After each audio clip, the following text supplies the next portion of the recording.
power on earth, no power in hell is gonna steal my peace. 10,000 enemies, they will end up on their knees. When I'm hopeless, I can know this, you're with me. Your light will terrify the dark. I call upon the name that tears the night apart. My doubt will answer to your scars, and fear will have no place, no hold upon my heart. Your light will terrify the dark. Your light will terrify the dark.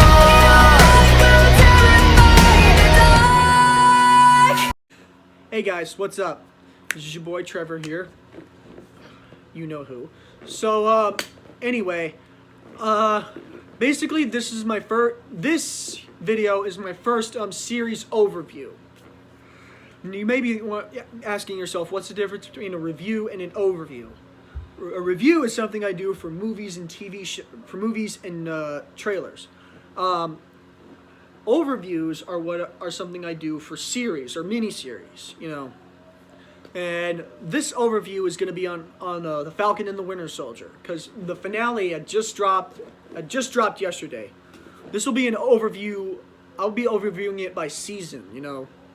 Basically, the finale of the first season had just dropped yesterday.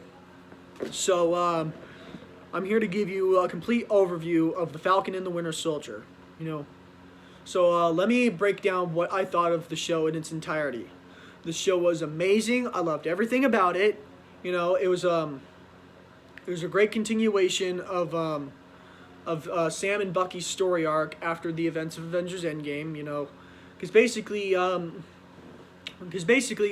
at the end of Avengers Endgame, Steve Rogers handed Sam Wilson the shield, and it basically set the stage for him to become the new Captain America. You know, basically in this show, Sam and Bucky are facing off against a terrorist group known as the Flag Smashers, a group of terrorists who believed that the world was much better during the snap.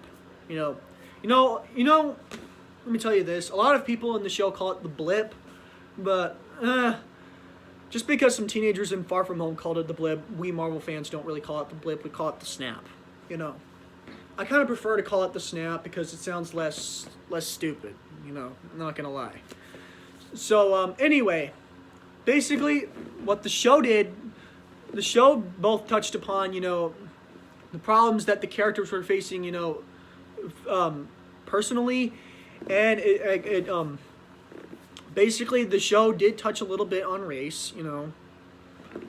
Basically, the reason why in the show, basically, Sam Wilson made the decision to hand the shield over to the government, because, you know, and there's a reason for it, because he believed that, you know, the legacy of the shield was complicated, you know, because, you know, basically he didn't feel like the world, you know, wanted to see an African American Captain America, you know, because, like, basically, like, you see and understand in the show that, like, you know, what African Americans had to go through, like, they wouldn't let them fight in the army, you know. Yeah, and, like, the thing is, that's happened in real life, and, you know, that's what the show does touch upon, you know. But it also touches upon, you know, like, while that touches on Sam's part of the story, part of the show, on Bucky's part, it basically dealt with, you know, basically the problems, you know, he went through as the Winter Soldier, you know. Because basically, like, you know, because Bucky Barnes is free from Hydra's control, you know, like, Wakanda had helped him.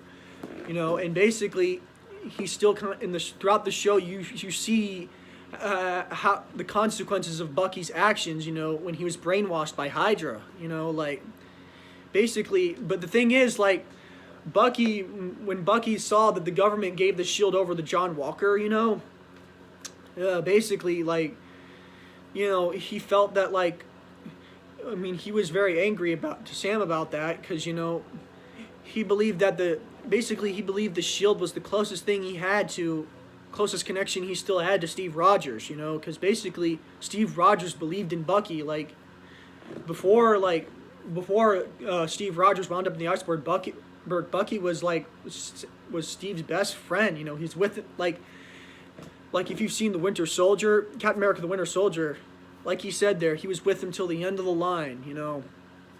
And basically, like, he believed that maybe Sam was wrong about, maybe Steve was wrong about Sam, like, and if he was wrong about Sam, then he was wrong about Bucky. Like, that's how Bucky felt, you know. But, like, you know, basically, like, and then yeah, like, it's got like an emotional feel to it, you know. And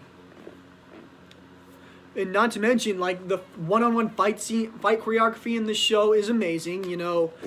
I loved everything about it. It was a lot similar to the fight choreography in Captain America the Winter Soldier and the fight choreographies in the John Wick film series, you know.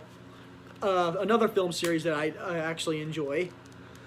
And basically, the show also features the first on-screen debut of John Walker, who the government made the new Captain America.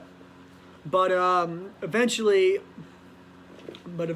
you know, John Walker, he's not like Steve Rogers. He's not Steve Rogers, no. And he's not Captain America. In the comics, I don't know if you heard about him but in the comics, John Walker is known as U.S. Agent. A much different version of he's like Captain America, but on a much more brutal tier. Like, basically, another thing this show did is that it pretty much convinced me that that Disney's able to push the limits, you know, for when Moon Knight finally comes to Disney Plus. Because basically we kind of knew that, like, and for those of you that don't know why John Walker was hid from marketing before the show had released, is because of the brutality that, you know, he had in the comics. Because in the comics, he's very brutal, you know, with the Shield. And, like, man, basically, in a later episode, I was convinced that Disney's able to push those boundaries for when they finally release Moon Knight next year. And yeah, basically, so yeah, that's my overview of the series. You know, I loved everything about it. I highly recommend you guys check it out. Be sure to like, comment, subscribe. You know what to do. And I will see you guys next time.